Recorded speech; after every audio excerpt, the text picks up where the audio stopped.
오늘은 이렇게 삽시다 이런 제목으로 여러분과 은혜를 나누고자 합니다. 사람들이 다 비슷하게 사는 것 같지만 조금 들여다보면 사람들이 사는 방식이 참 다양합니다. 또 비슷하다 해도 미묘하게 다르죠. 같은 일을 보고서도 좋다 싫다가 갈립니다.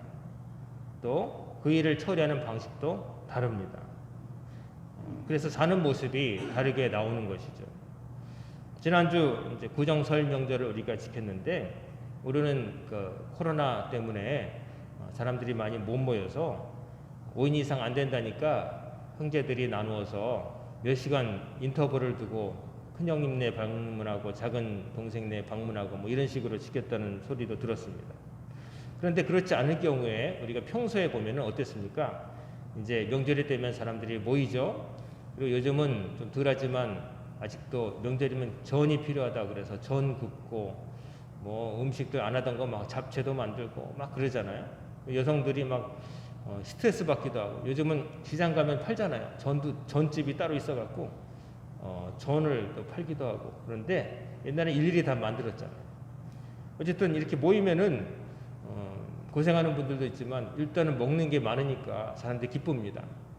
근데 일반적인 우리 교회 다니는 사람들은 이제 명절이라고 모이면은 이제 감사 예배를 드리거나 기도를 하고 음식을 먹고 그렇게 경건하게 보내는데 해피엔딩이죠. 나중에도 깔끔하게 맨정신으로 집에 가는데 그렇지 않은 집을 보면 이제 술 한 잔 들어가고 처음에는 야 오래간만이다 독담이 오가다가 술 석 잔쯤 들어가면은 과거에 섭섭했던 얘기 꺼내가지고 그때 네가 그랬지, 형이 그랬지, 뭐 어머니가 그러셨어요 이런 얘기 나오고 그때 조상 문중 땅이 뭐 어쩌고 저쩌고 뭐 보리장 얘기 막 나오면서 나중에는 멱살 두잡이하고 화투판 벌이다가 좀 15를 시작했다가 나중에 막 얼굴 붉히고 뭐 이러다가 싸우고 그래가지고 좀 해피엔딩이 아니라 싸우고 끝나는 경우가 많았어요. 얼굴 빨개져 가지고 좋게 시작했다가 그렇게 끝납니다. 우리 예수 믿는 사람은 그런 것을 피할 수가 있죠. 맑은 정신으로 하나님 앞에 모여서 예배 드리는데 그냥 그렇게 흐트러지게 모여가지고 그러다가 엉망진창 되는 그런 난장판이 아니라 깨끗하게 경건하게 덕담을 정말 서로가 잘 되기는 바라는 마음으로 반가워하면서 그리고 각자의 처소로 또 돌아가는 것이죠. 세상 사람들은 참 우리도 뭐 세상에 사니까 그 중에 하나인 것 같지만 믿음이 없는 사람들의 삶을 보면은 좀 믿음을 갖기 전에는 그게 당연한 줄 알았지만 예수를 믿고 난 다음에 바라보면은 왜 그렇게 살아왔지? 참 답답한 그런 모습들이 참 많습니다. 기쁘자고 모인 명절이 싸움판이 되고 또 누군가에는 고통스럽고 그날 안 왔으면 좋겠다 하게 만드는 그런 경우가 참 많았어요. 전에 있던 교회에서 어떤 권사님은 종갓집 며느리였대요. 그래가지고 제사만 1년에 몇 번 드리고 그냥 그때 뭐가 되면은 막 얹히고 다른 사람들은 뭐 제사 지내고 만든 음식 먹고 좋아하지만은 자기는 등골이 휘었다는 거죠. 그러다가 자기부터 예수 믿고 시어머니가 고집 부리시다가 나중에 한번 아프시다가 예수 믿고 난 다음에 나중에는 야 제사 그만 지내도 된다 이 말 떨어지니까 얼마나 편한지 그냥 감사 예배로 얼굴도 모르는 3대조 이름도 모르면서 그냥 그게 아니라 내가 아는 조상까지 그냥 기리면서 추모 예배로 드리고 가족끼리 즐겁게 예배 얘기 나누고 예배 본 다음에 음식 먹고 그러니까 너무 좋다는 거예요. 자기는 예수 믿은 게 제일 잘한 선택이었다는 거. 항상 그 전까지는 뭔 제사가 많은지 그냥 얼굴도 모르는 이렇게 해가지고 제사 지내다가 1년이 다 지났다는 거죠. 성경은 우리에게 다른 삶, 예수 믿는 사람의 삶이 따로 있다는 것을 보여줍니다. 그리고 가장 결정적인 건 뭐냐면 이 땅에서 삶이 전부가 아니라는 것을 깨우쳐주고 있어요. 우리가 보이는 이것이 다 전부라고 생각하죠. 보고 만지고 느껴지는 이게 전부라고 생각하지만 우리도 사실은 이 세상을 전부 보고 만지지는 못합니다. 우리가 공기를 본 적이 있나요? 바람을 잡아본 적이 있나요? 근데 있다는 건 알잖아요. 그런 건 있다는 건 아는데 이 땅에서의 삶 말고 그 다음에 너머의 삶이 있다는 것은 사람들이 잘 믿지를 않아요. 아니면 어렴풋이 있다고 생각하는데 그냥 그것은 먼 뒤의 일로 미뤄두고 지금은 내 맘대로 살겠다, 세상 사람들이 사는 대로 살겠다 그러고 마는 거죠. 그런데 성경은 가르쳐줍니다. 그렇게 살면 안 되고 이 땅에서부터 살아야 될 삶의 기본 자세가 있다는 것을 깨우쳐줍니다. 제가 설교 제목이 이렇게 삽시다라고 그랬는데 왜 이런 제목이냐면은 사도 바울이 고린도 교회 성도들에게 믿는 사람은 이 땅에 머무는 동안 이렇게 살아야 됩니다라고 가르쳐준 부분이 본문 말씀이기 때문에 이렇게 삽시다.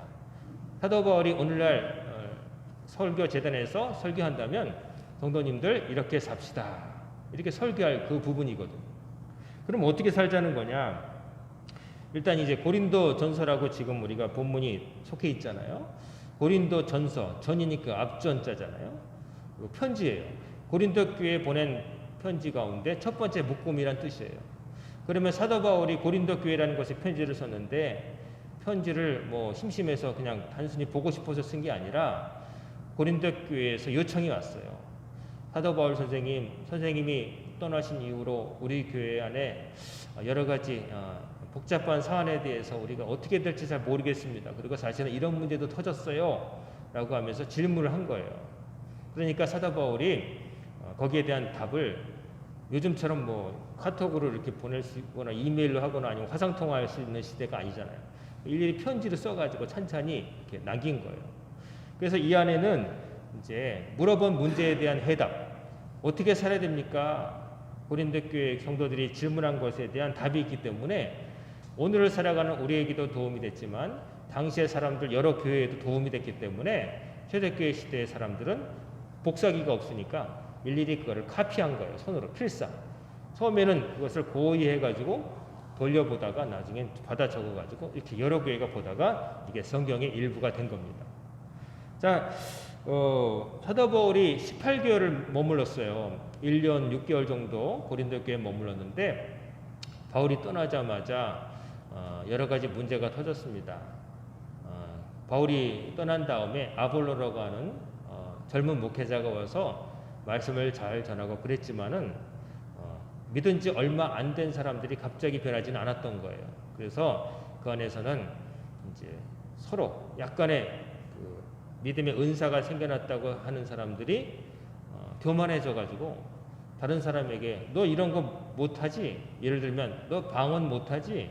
뭐 이런 식으로 해서 자기가 받은 은사를 자랑하면서 사람들을 멸시하는 일도 생겼고 또 더 나아가서는 바울을 의심하는 사람들도 생겨가지고 바울은 12사도에 들어가지도 않아. 예수님의 12사도는 그중에 베드로 이런 분들은 그렇지만 바울은 가짜야. 이렇게 말하는 사람 생겨가지고 이제 교회를 흔들어 놓기 시작했어요. 그래가지고 교회가 뭐 우리는 베드로를 믿는다. 베드로파. 우리는 지금 목회하는 젊은 목회자 아볼로가 좋다. 아볼로파. 아니다. 그래도 바울 선생님이 여기 세웠는데 옛날 목사님 바울 선생님 최고다. 더 나가서 이도저도 싫다. 우리는 그리스도파다. 막 싸운 일도 생긴 거예요. 그래가지고 바울이 가슴 아픈 마음으로 이 성도들을 어떻게 할까 하다가 편지를 써서 이렇게 살아야 된다. 편지를 쓴 겁니다. 자, 편지를 썼는데 그러면 오늘 본문은 결말 부분이에요. 고린도전서의 결말 부분인데 13절과 14절에는 이렇게 살아야 된다. 믿는 사람은 이렇게 살아야 된다 하는 교훈이 들어있어요. 첫 번째 뭐냐면 13절 앞부분에 보면은 깨어 있으라는 말을 합니다. 깨어 있으라. 깨어. 각성이라는 거죠. 이 깨어 있으라는 말은 성경에 참 많아요. 예수님도 하셨어요. 예수님이 뭐라고 하셨냐면 특별히 마지막 날에 대해서 대비하라는 의미로 깨어 있으라고 하셨어요. 마가복음 보면은 13장에 보면은 그러나 그날과 그때는 아무도 모르나니 하늘에 있는 천사들도 아들도 모르고 아버지만 아시느니라. 주의하라 깨어 있으라 그때가 언제인지 알지 못함이라. 주님께서 그때를 말씀하셨는데 그때는 주님께서 심판주로 오셔서 사람들 모두를 다 심판하시는 그날을 종말의 날을 말하고 있어요. 이 땅이 계속 될 것 같지만 언젠가는 끝난다는 거죠. 저 하늘에 빛나는 태양도 수명이 있다죠. 인간의 수명에 비하면 너무나 길게 있어서 없어질 것 같지 않지만 저 태양도 언젠간 꺼질 날이 온다는 거예요. 이거는 과학자들이 과학적으로 연구해 보니까 그런 결말을 이르렀어요. 저 안에 연료처럼 타고 있는 헬륨이 다 변화되면은 저것도 꺼질 것이고, 그러면 백색 외성이 됐다가 나중에는 궁극적으로는 질량이 엄청 무거운 작은 별이 돼가지고 블랙홀이 돼서 모든 걸 빨아들이는 그런 게 될 수도 있다는 거예요. 그건 과학자들의 얘기인데 어디까지 믿어야 되는지는 잘 모르겠지만 어쨌든 모든 것은 언젠가 끝난다는 거예요. 우리가 보는 것들은 언젠가 끝난다는 거예요. 그래서 그 모든 것이 끝나는 날, 그날은 아무도 모른다고 예수님이 말씀하셨어요. 그런데도 요즘 이단들은 툭하면 계시록 운운하면서 자기들이 그걸 살펴서 그 날과 때를 다 계산해냈다. 그래서 몇 년 며칠 몇 시에 예수님 다시 오신다. 그래가지고 우리나라도 막그 다미선교회 옛날에 막 방송국에서 취재 갔었잖아요. 막 흰옷 입고 자기들 이제 들려 올라간다고 휴거된다고 그래가지고 흰옷 입고 막 발광을 하다가 12시가 지나도 아무 일 없으니까 하나둘씩 흩어져 가고, 거기 그렇게 이단을 그런 걸 조장했던 목사한테 물어봤더니 왜 예수님 안 오시냐 그랬더니 하나님이 생각을 바꾸셨다고, 더 기회를 주시려고 그랬다는 식으로. 그렇게 말하면 뭐 무슨 말인지 못하겠어요. 요즘도 여러분 그런데 현혹되지 마시기 바랍니다. 꼭 이단이 아니더라도 어떤 목회자들은 참 안타깝게도 정통 교단에 속했는데도 그런 거에 경도돼 갖고 자꾸 뭐 예를 들면 한국에 뭐 몇 월 달에 전쟁 난다고 작년부터 재작년부터 계속 그렇게 말하는 사람이 있더라고요. 근데 전쟁이 안 났어요. 그래서 물어보고 싶었지만 가만히 있었죠. 근데 다른 분을 통해서 들어오니까 자기가 물어봤대요. 뭐 그때 뭐 무슨 일 있을 거라고 그랬잖아. 근데 왜 전쟁 안 났어? 그러니까 하나님의 마음을 바꾸셨다는 거예요. 그런 예언은 아무나 할 수 있어요. 그건 예언도 아니고 하나님의 말씀은 이루어지는 능력이 있어서 예언이지, 그냥 아무나 할 수 있는 말 툭 던져놓고서 그런 거는 예언이 아니에요. 예수님 말씀이에요. 딴 사람의 말씀도 아니고 예수님이 하신 말씀. 그날과 그때는 아무도 모른다고 그러시고 아들도 모른다고, 심지어 나도 모른다라고, 하나님 소관이라고 말씀하셨어요. 근데도 자꾸 예수님 말씀보다 자꾸 다른 것에 이렇게 현혹되면 안 되는 거예요. 그런데 문제는 뭐냐면 그렇다고 해서 막연하게 내일은 안 오시겠지, 100년 내내는 내 살아있는 동안 이런 일은 안 오겠지 생각하는 것도 경계해야 된다는 거예요. 그날은 아무도 모른다는 건 안 온다는 게 아니라 먼 한 3,000년, 3만 년 뒤에 온다는 게 아니라 언제든 올 수 있다고 하는 거예요. 언제든 올 수 있다. 이번에 코로나 사태 이렇게 될 것까지 아무도 예측하지 못했어요. 몇몇 사람들이 경고했지만은 그렇게 되면 안 된다는 의미에서 그런 거지, 이렇게 팬데믹이라고 해가지고 다 그냥 전 세계적으로 이렇게 확 퍼진 이렇게 변한 거는 정말 유사일에 옛날에 패스트가 있었던 시절 말고는 없었던 거예요. 사람들이 변했잖아요. 삶의 방식이 완전히 변했잖아요. 요즘 얼굴 다 내놓고 사는 사람이 한 명도 없어요. 저도 지금 마스크를 쓰는 이유는 이제 이게 동영상으로 녹화되기 때문에 누가 보고서 또 뭐 어느 광역교회는 위생 안 지킨다고 그럴까봐 답답하지만 이렇게 쓰고 있는데, 방역 지침도 지키고요. 얼굴 내놓고 다니는 사람이 없어요. 그래서 저기 불편한데 또 좋아하는 사람도 있더라고요. 화장 안 해도 된다고 하는 사람도 있고, 뭐 그냥 대충 다녀도 된다고 그러니까 편안하게. 그래서 입술 립스틱이 덜 팔린다는 얘기도 있고 뭐 별의별 얘기했는데, 어쨌든 삶의 방식이 바뀌었어요. 우르르 몰려다녀서 그런 거 없어졌고, 사람들이 어딜 가든 손을 자주 씻게 되었고, 마스크 안 쓴 사람이 없고, 마스크 안 쓰면 찌릿찌릿하는, 어디서 막 노려보는 듯한 느낌이 딱 들고, 지금 삶이 많이 바뀌었잖아요. 팔리는 물건도 바뀌었어요. 이렇게 될 줄 아무도 몰랐어요. 이 와중에서도 헬스장은 문 닫으니까 옛날에 사놨다가 빨래거리 하다가 중국 가격에 내놨던 그 쇼니 바이크 같은 것도 잘 팔리잖아요. 요즘은 다시 뭐 중고로 사기도 하고, 밖에 못 나가니까 집에서라도 운동하려고. 세상은 어떻게든 돌아가는데 이렇게 예측한 사람은 별로 없어요. 주님께서 오실 날이 온다는 생각으로 매일매일을 깨어서 살아라, 대비하며 살라고 사도 바울이 얘기를 한 거예요. 우리는 대비하며 살아야 돼요. 종말을 대비하는 자세. 언제든 오늘이 나의 마지막 날일 수도 있다는 생각을 해야 돼요. 늘 그 생각만 하고 살라는 게 아니라 그런 염두에 두고서 하루하루를 소중하게 살려는 거예요. 소중하게. 얼마나 귀한 날이에요. 돈으로도 이 날은 살 수가 없어요. 다시는 못 올 날이잖아요. 데살로니가 전서에 보면은 그날이 도둑같이 임할 것이다 라고 사도 바울이 얘기해요. 도둑같이 임한다는 건 뭐냐면 도둑이 내가 언제 털 거라고 예고하는 경우는 없어요. 영화 같은 데서는 뭐 드라마틱하게 하려고 뭐 도둑이 내가 언제 며칠 날 털 테니 니들 지켜봐라 뭐 이렇게 나오지만 실제 도둑들은 예고 없이 모르게 가야 도둑이죠. 근데 주의 날은 도둑같이 임할 것이다. 그냥 사람들이 그냥 모르고 살 때 닥치니까 주의해야 된다. 그 말씀인 거죠. 이럴 때 언젠가는 모든 것이 우리가 보고 있는 것들 그리고 내 삶도 언젠가는 끝날 수 있다. 내가 움켜쥘 건 없다는 것을 깨닫게 되면은 사람이 대범해집니다. 그거 잡으려고 막 이러지 않아요. 얽매이지 않아요. 어떤 사람들은 물건에 집착하죠. 내가 가진 것들을 막 아껴요. 소중해가지고 막 옛날에 신발 하나 사면은 신발 다를까봐 끼고 다니고 맨발로 다녔다고 하는 어르신들 얘기 들어봤는데 그거는 너무 없으니까 이것밖에 없다 생각하니까 그러는데 신발보다 소중한 것은 내 발바닥이죠. 내 발이 더 소중하지 그깟 신발이 뭘 중요해요. 그렇죠?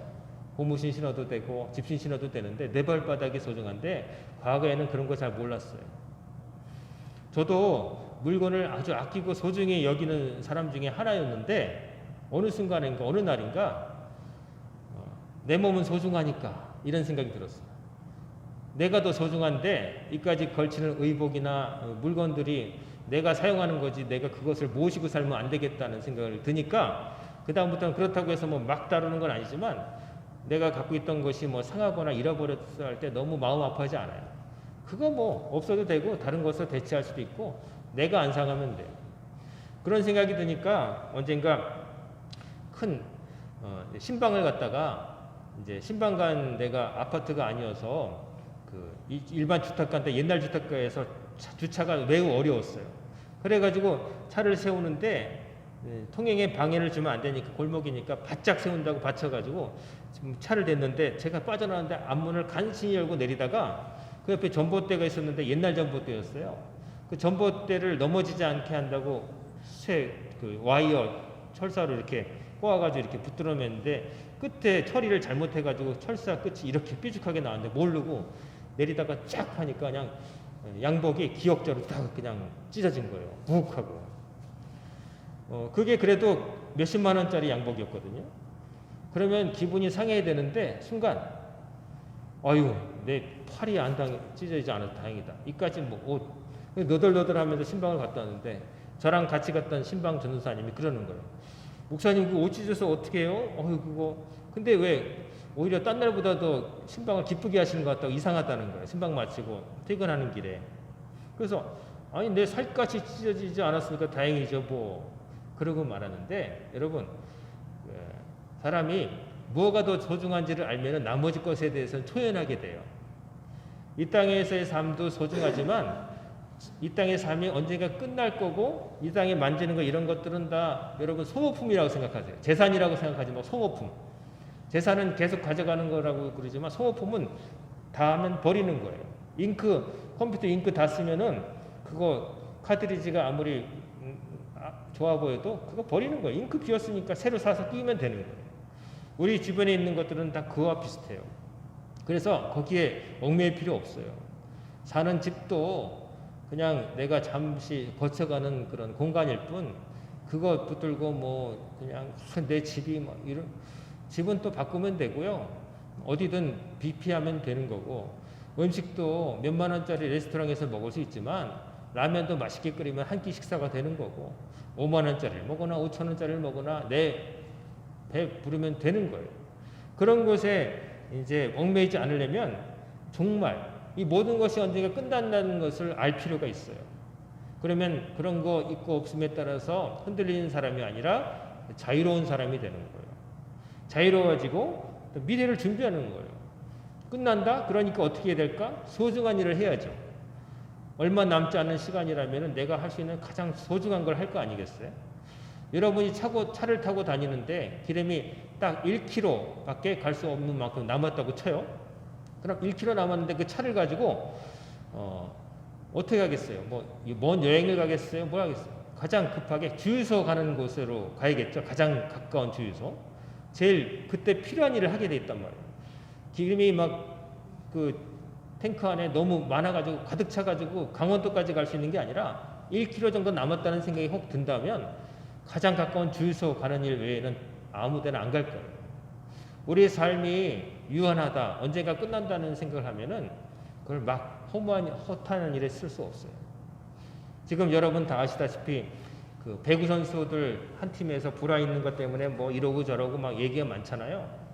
근데 그게 다 옛날에 잘못됐던 일인데 그게 어디서부터 드러났냐면은 그 SNS라고 해가지고 소셜 네트워크, 이른바 뭐 페이스북이나 인스타그램이나 이런 데다가 뭐 나 이렇게 한다, 이렇게 산다, 뭐 올리고 뭐 이렇게 하고 이러다가 들통이 난 거예요. 말 한번 거기다 잘못 올렸다가 본 사람들이. 그런 거 하는 게 인생의 낭비란 말을 유명한 사람들이 많이 했어요. 정말 자기 초 단위로 인생을 쪼개서 사는 바쁜 사람들이 인생에서 어떤 어느 분야에서 일가를 이룬 사람들은 그런 것들은 다 인생에 낭비하는 시간이다 그랬어요. 거기에 올리는 글들은 대단한 일들이 아니에요. 심각한 말도 아니고 다 그냥 신변 잡기, 별로 중요하지 않은 걸 이렇게 하고 누가 이러니까 또 가만히 있을 수 없어서 예의상 또 올려야 되고 자꾸 이게 서로 얽매여 가면서 중요한 일을 못하게 만들고 거기 막 이렇게 되는 거예요. 그냥 띵동하고 뭐 왔다 그러면 또 보면은 별 메시지도 아니에요. 나 뭐 먹었다? 그래, 너 먹었으면 됐지.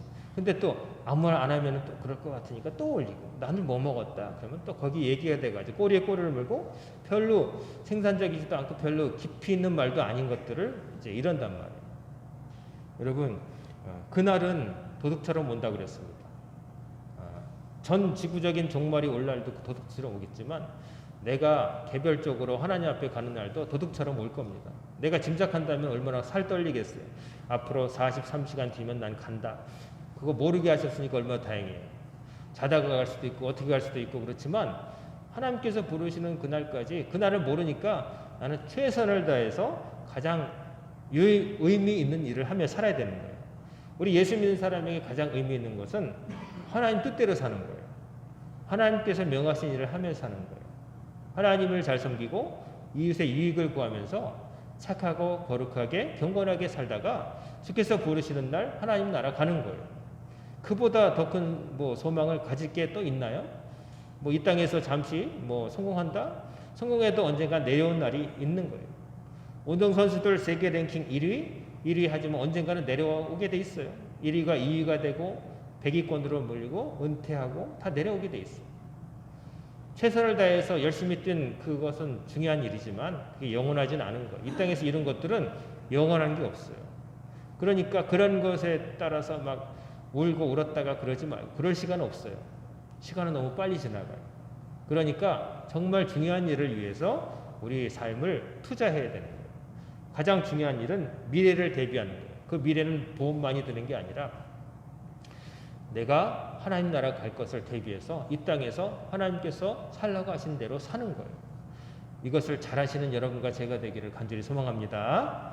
그 다음에 여기 보면 깨어. 그 다음에 뭐라냐면 믿음에 굳게 서서. 믿음에 굳게 서라는 말은 뭡니까? 삶의 근거가 믿음이 돼야 된다. 내 마음대로 사는 게 아니라 기분 따라 사는 게 아니라 환경 따라 사는 게 아니라 하나님을 믿는 믿음의 근거에서 살아야 된다는 거예요. 믿음이 내 삶의 기초가 돼야 된다는 거예요. 딴 거 위에 믿음이 있는 게 아니라 믿음 위에 내 모든 삶의 모든 것이 그 위에 쌓아져야 된다는 거예요. 그리고 굳게 선다는 건 뭐냐면 흔들리지 말아야 된다는 거예요. 조금 어렵다고 흔들리고 조금 편하다고 잊어버리고 이랬다 저랬다는 게 아니라 항상 그 자리에 우뚝 있는 거예요. 대기업 제품들이 비싸잖아요. 메이커 값이라고 그러는데 그럼 그 메이커 누가 만들었냐에 따라서 왜 값이 달라질까요? 대기업 제품과 그렇지 못한 제품의 차이는 디자인도 있고 겉모습도 그런 게 있겠지만 결국에는 뭐냐면 안정성이에요. 성능. 대기업 제품은 어느 정도까지는 그래도 이 물건을 안심하고 쓸 수 있다라는 보증이 있는 거예요. 그래서 사람들이 그렇지 않은 제품보다 돈을 더 주고서 이름값을 보고서 그것을 믿기 때문에 돈을 더 주는 거예요. 뭐 그렇지 않은 제품도 내실이 있어가지고 이름만 없을 뿐이지 성능이 좋은 것도 있지만 들쭉날쭉해요.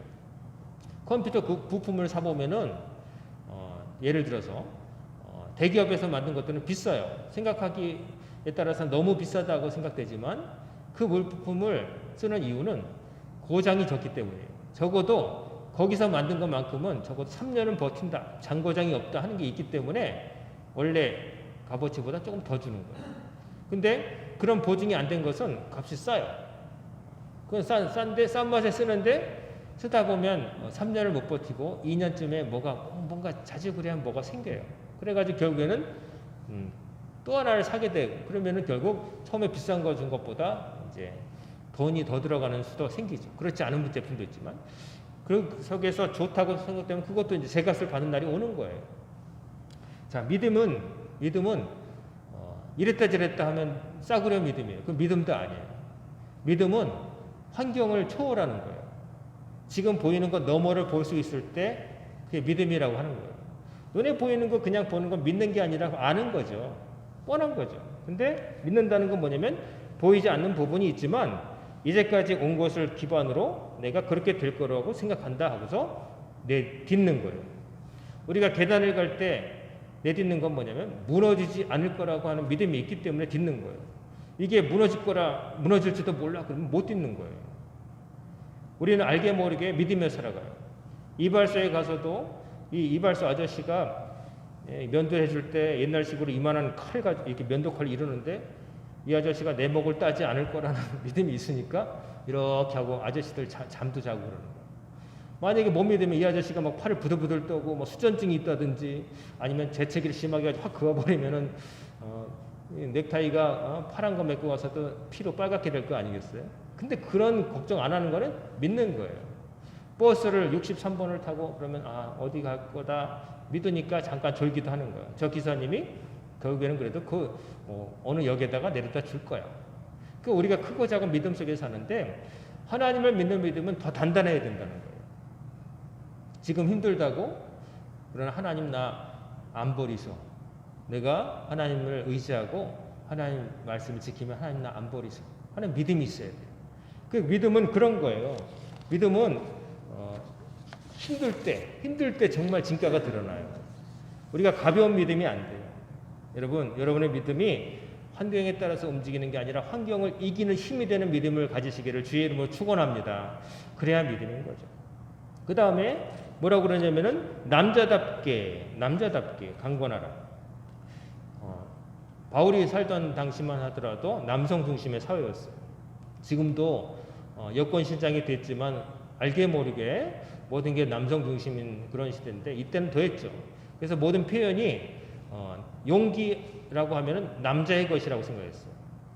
지혜는 혹시 여자의 것이라고 말할지 모르지만 용기는 남자의 것이라고 생각했던 시절이라 바울이 남자답게라고 썼지만 그러나 오늘날의 의미로 의역하자면 용감하게라는 뜻이에요. 용감하게. 남자든 여자든 상관없이 용감하게. 예수 믿는 사람은 용감해야 된다는 거예요. 용감하다는 건 뭐냐면은 두려움을 이긴다는 거잖아요. 두려움을 그럼 뭘로 이길까요?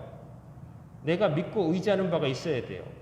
눈에 보이는 위험 앞에서 두렵고 떨리지만 그러나 그걸 이길 가능성이 나에게 있다는 것을 믿을 때 그때 용기가 나는 거예요. 서양의 그 플루타르크 영웅전 보면은 주로 영웅들의 이야기가 있는데 그 영웅들이라고 칭하는 건 뭐냐면은 죽음의 공포 앞에서도 의연한 사람들 이런 사람들 얘기가 많은데 그 중에 어떤 제가 어릴 때 읽은 기억에 의존하자면 이름은 기억나지 않는데 용감한 사람이 적군에게 잡혀가지고 산채로 팔을 불에 태우는데 살이 타들어가는데도 할 말 다 한 그런 얘기가 있었던 것 같아요. 우리 삼국지에도 보면은 관우가 독화살을 맞아가지고 뼛속까지 이제 그 독이 침투했을 때 화타라고 하는 아주 유명한 의사가 와서 치료해 주는데 이제 뼈를 뼈까지 살을 도려내고 뼈까지 침투해가지고 갈가내야 된다고 참을 수 있겠냐고. 그래서 마비산인가 뭐 이렇게 마취하는 거 그거 쓰겠네. 그러니까 그거 필요 없다 그러면서 바둑을 두면서 아들인가 누구 불러놓고 바둑을 두면서 이 마취도 없이 뼈를 갈가내는데 한마디도 비음소리 안 냈다. 뭐 이래서 관우의 용기를 보여주는 그런 장면이 있어요. 정말로 그랬는지는 모르겠지만 어쨌든 용기라는 것은 뭐냐면은 두려워할 상황 속에서도 두려워하지 않고 뒷걸음치지 않는 게 용감한 거잖아요. 어떻게 보면 또 용기라는 거 뭐냐면 원래부터 겁이 없어가지고 뇌에 문제가 있어서 겁을 못 느끼는 사람이 있대요. 그런 사람들은 주로 뭐 하냐면은 저 롯데타워 같은데 몰래 올라가서 셀카 있는 사람들, 러시아 같은데 이런 중국 애들이 절벽에 매달려서 이렇게 찍는 그런 사람들이 우리가 볼 때 막 열광하고 용감하지만 실제로 좀 뇌에 문제가 있는 사람도 있대요. 그 두려움을 관장하는 뇌의 부분이 선천적으로 발달이 안 된 사람이 있대요. 그런 사람들은 높은 데서 올라가도 고소공포증도 없고 절벽에 매달려도 무모한 짓을 많이 한다는 거죠. 근데 그런 게 아니라 이게 위험하다는 걸 알아요. 알지만 그것을 뛰어넘는 게 용기예요. 원래부터 겁이 상실돼가지고 그런 비정상적인 사람이 아니라 지금의 상황을 너무나 잘 알아요. 그렇지만 그래도 자기가 믿는 바가 있기 때문에 자기를 던지는 거. 우리가 용감한 사람, 구약의 다윗을 보면은 그 어린 10대 시절에 자기 나라를 그렇게 욕하는 블레셋 장수 골리앗이 그냥 키가 2m가 넘고 큰 창을 들고 막 시위하는데 누구도 아무 대꾸를 못했잖아요. 근데 다윗은 어떻게 했어요? 물맷돌 5개를 챙겨가지고 그 앞에 서잖아요. 그 앞에 서가지고 골리앗이 화가 났어요. 아니 나를 상대하라고 보낸 게 고작 요 조그만 애냐? 게다가 다윗은 그때 양을 칠 때 쓰는 막대기를 갖고 갔는데 다윗이 그렇게 몰골로 가니까 갑옷도 안 입고 가니까 골리앗이 화가 나가지고 나를 개 취급하는 거냐 막대기로 치려고 하는 거냐 그랬지만 다윗이 뭐라고 합니까? 너는 칼과 단창으로 나에게 오거니와 나는 만군의 주 여호와 이름으로 너에게 나간다. 그래서 그냥 물맷돌을 던졌는데 5개 가져갔는데 첫 번째 하나 던졌는데 그게 그냥 이마에 명중해가지고 쓰러뜨리잖아요. 그게 용기인 거예요. 다윗이 겁을 관장하는 뇌에 이상이 있어서 맛이 간 사람이라서 간 게 아니라 그도 알아요. 하지만 나를 도우실 하나님을 믿으니까 용기를 낼 수 있었던 거예요. 사람이 용감해질 수 있는 것, 하나님을 정말 믿을 때 용감해진다는 거예요. 여러분이 환난 앞에서 어려울 때 여러분 우리는 다 약하니까 겁이 나요. 겁이 나요. 처음 하는 일을 맡았을 때 내 능력 밖에 큰 일을 또 맡았을 때 낯선 것 혹은 버거워 보이는 것 만나면은 예기치 못한 걸 만나면 우리는 솔직히 무서워요. 마음이 쫄아들어요. 근데 그때 나를 생각하지 말고 내가 믿는 하나님을 생각하시길 바랍니다. 하나님이 내 등 뒤에 계셔. 하나님이 나를 나는 작지만 나는 하나님이 도우시는 사람이야. 이것을 여러분 기억하시길 바랍니다. 큰일 앞에서 여러분 두려워 떨지 말고 하나님이 나를 도우실 거야. 어려운 시험을 보러 갈 때도 내가 혼자 가는 게 아니라 하나님이 나와 동행하셔. 시험장에도 함께 하셔. 내가 어려운 일을 또 맡았을 때도 내 능력으로 하는 게 아니야. 하나님이 요셉과 함께 하셔서 요셉이 손댄 일보다 잘되게 하신 것처럼 하나님께서 나와 함께 하시면 내가 이 일도 잘할 수 있을 거야 라고 정말 믿으면 하나님께서 그렇게 되게 하심을 믿으시길 바랍니다. 자, 용감하게 강건하게. 그 다음에 강건하게 살아요. 몸의 건강하다 참 중요합니다, 여러분. 몸도 잘 지켜야 되는데 마음의 건강이 참 중요합니다. 강건해야 됩니다. 요즘 멘탈 그러잖아요. 마음이 강건해야 돼요. 마음이 약해버리면 몸이 아무리 튼튼해도 결정적인 순간에 아무것도 못해요. 아무것도 못해요. 제가 좋아하는 테니스 선수가 있어요. 노박 조코비치라고 하는 테니스 선수인데 이 사람에 대한 호불호는 좀 갈려요. 세계적으로 제일 인기 있는 사람은 스위스 출신의 이제 페더러라고 하는 유명한 선수인데 저는 이상하게도 너무 반듯하고 어떤 시련이 없어 보이는 사람보다는 좀 굴곡진 삶을 있지만은 그러나 그걸 극복하는 사람이 좋더라고요. 그래서 이제 보면은 노박 조코비치라고 하는 선수가 페더러라고 하는 정말 대단한 선수와 맞붙어서 지기도 하고 이기기도 했는데 이긴 경기들이 있는데 어떤 경기가 인상이 남냐면은 한 점만 지면은 자기가 지는 거예요. 한 점만 지면, 한 번만 실수하면. 근데 그런 상황 속에서도 떨지 않고 씩 웃으면서 그 점수를 방어해내고 역전을 해가지고 이긴 적이 3번인가 이렇게 될 거예요. 한 점만 실수하면 그냥 끝나는 거예요. 그 경기는 상대편이 주는 건데 관중도 그 상대편 선수가 인기가 너무 많아서 일방적이에요. 스위스에서 하는 것도 아닌데 영국에서 하든 미국에서 하든 팬들이 많으니까 그냥 페더러 선수를 응원하는데 조코비치 선수를 응원하는 사람은 별로 없어요. 자기 나라 이민자들이나 이런 사람들 좋아해요. 근데도 이 조코비치는 씩 웃어요, 오히려. 그 나중에 인터뷰를 했어요. 이긴 다음에. 당신 그 이제 일방적인 응원 속에서 힘들지 않았느냐. 그랬더니 어떻게 그걸 극복해냈느냐. 그랬더니 씩 웃으면서 그러는 거예요. 나도 안다고. 사람들이 페더러 외칠 때 나는 속으로 저 페더러가 아니라 내 이름 노박이라고 사람들이 부른다라고 자기는 혼자 생각했다는 거예요. 페더러 그러면 자기는 그걸 마음속으로 노박, 자기를 응원하는 목소리라 생각하고 탁 차단하고서 내 할 것만 한다. 그래가지고 이겼다는 거예요. 그게 하나님을 향한 믿음은 아니지만 그러나 자기 자신을 믿고 자기가 내가 해낼 수 있다는 것을 믿을 때 사람이 얼마나 멘탈이 강해지는지를 보여줘가지고 저는 간혹 힘들 때 그 사람의 그 표정을 떠올려요. 한 점만 지면은 딴 사람 다 그 사람 응원하는데 확률이 내가 질 확률이 90%인데 그 10%를 보고서 씩 웃으면서 뭐 그러든지 나는 어쨌든 이길 거야 이런 마음으로 가는 그 모습을 떠올려요. 결국 그러고 이겨냈고요. 여러분 하나님을 의지하면은 그보다 더 할 수 있어요. 여러분이 마음이 강해져야 돼요. 시련 앞에서 떨지 말고 하나님이 있음을 믿고 여러분 강건하게 앞으로 전진하시길 바랍니다.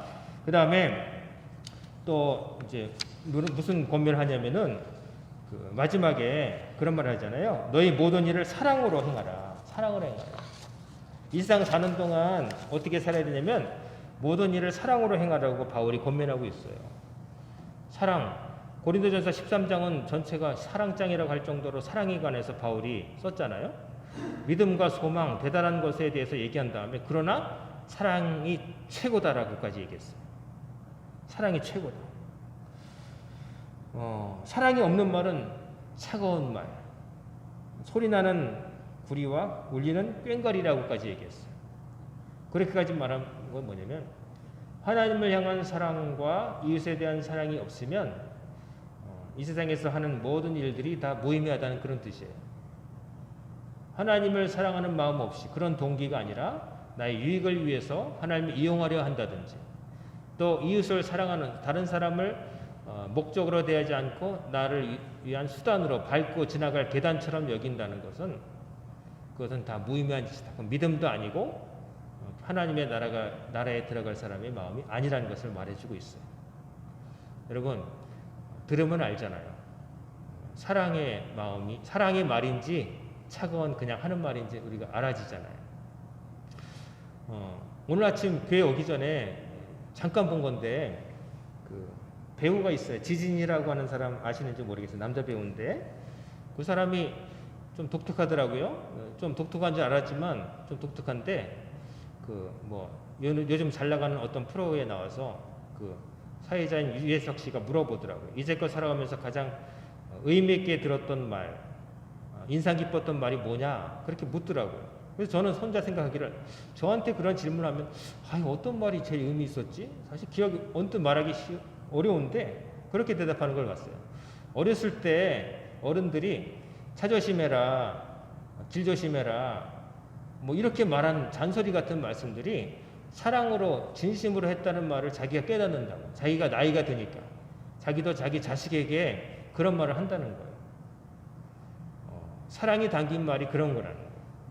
일견 잔소리처럼 들리고 그렇지만 거기에 사랑이 있기 때문에 그 말은 인상 깊은 말이 되는 거고 진심으로 다시 기억나는 말이 되는 거죠. 여러분이 살아가시면서 누군가에게 말을 할 때도 행동을 할 때도 사랑을 담아서 하시길 바랍니다. 가족에게만 그러지 마시고 가급적이면 좀 넓혀서 다른 사람에게도 좀 그렇게 하세요.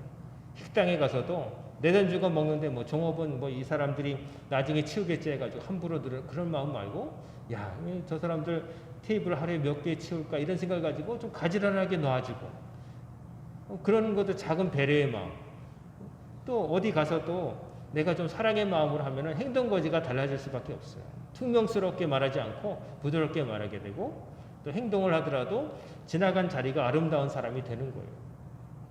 자, 오늘 이렇게 삽시다라고 바울이 가르쳐 준 거 깨어서 믿음에 굳게 서서 남자답게 강건하고 모든 일에 사랑으로 행하라.